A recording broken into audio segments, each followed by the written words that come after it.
Are you looking for all the evidence and analysis you could ever want when writing about the witches? Well, look no further. The aim of this video is to provide you with all the information you need to help you achieve the very highest marks when being asked to explore the witches in the play Macbeth. What we'll now do is run through a plethora of key quotes and analysis you can include. So let's begin. So our first quote: fair is foul and foul is fair. The witches represent darkness and an inverted order of the world. This quote is essentially saying what is good is bad and what's bad is good. An overriding theme of the play is good versus evil, and thus the twofold structure of the play becomes evident when reflecting upon the opposition and contrast which runs throughout.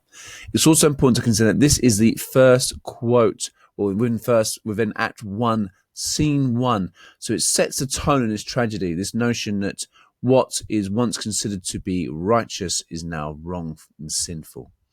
When shall we three meet again, in thunder, lightning, or in rain? The prophetic fallacy in this quote shows foul weather representing the presence of evil.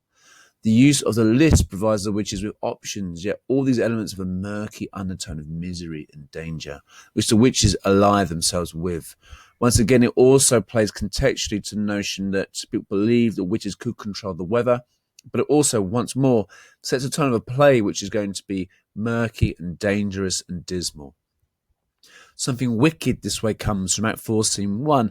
This quote is repeated by the witches before Macbeth returns to visit them.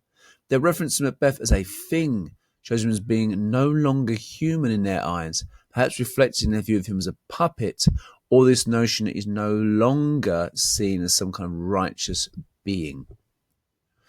All hail Macbeth, hail to thee, Thane of Glamis. All hail Macbeth, hail to thee, Thane of Cawdor. All hail Macbeth, that shalt be king hereafter. The witches prophesy these three titles from Macbeth when they meet him.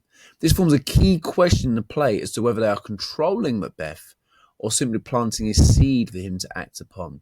The use of the repeated verb hail alongside the repeated use of exclamation marks suggests a celebratory tone and emphasizes the witches' seduction of Macbeth by appealing to his ego and his ambition.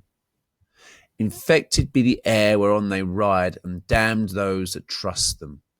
Macbeth utters this quote after the witches refuse to tell him what he desires. Macbeth unveils his superstitious nature throughout the play, even returning to the witches in Act 4, Scene 1 to learn more about his fate. Their mockery of his visit caused Macbeth to be outraged and to inevitably realise their trickery. Damn those that trust them could be considered a form of dramatic irony, because of course Macbeth continued to trust the witches until the very end.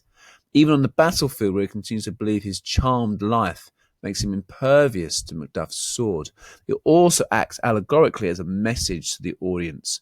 Do not trust in sin, which is also a reference, of course, to any notion of the gunpowder plot taking place.